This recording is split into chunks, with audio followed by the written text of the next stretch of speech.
Isa ka ba eh? Anong size? Ito. Sabi namin, asan na yung ano? Nag-ano ng kape?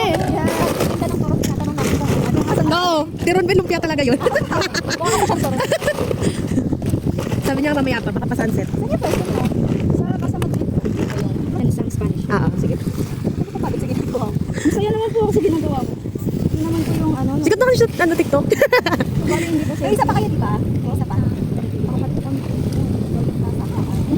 Sabi niya, gusto niya try nag-ano ng marshmallow. Yan ba yun?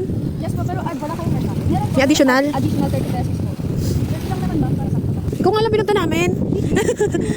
Kailangan lang namin ng kape sa kanila. Na may marshmallow. Kailangan kasi kami kung mag-decide kung magkakape kami or magdadagat kami. So sa ito, sabi ko, sabay kasi namin sa inyo. Oo, Di ba tama. mag-decide? Habang nasa tayo. Siyempre may friend na kayo. Sa Cavite kasi walang ganun eh. Dito lang talaga. Sa Cavite puro kanal. Hindi mo ba na-recommend doon, ma'am? Oo, napupunta na Cavite puro kanal. Wala akong bago doon, ma'am. Kanal na meron. Akala ko din ako. Akala ko din kami sa bahay.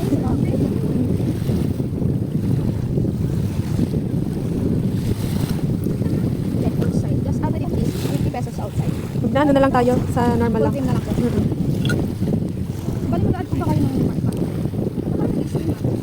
PNH. Kasi yung nakita namin ano, malapit. Tapos medyo affordable. Sarap.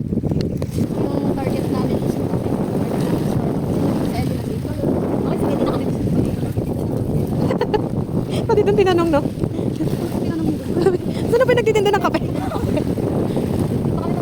Ano, Check-in, tapos dito na kami ng 6:30. Nung umaga? Mm-mm. Ay, naku, Homeless kami dito kanina.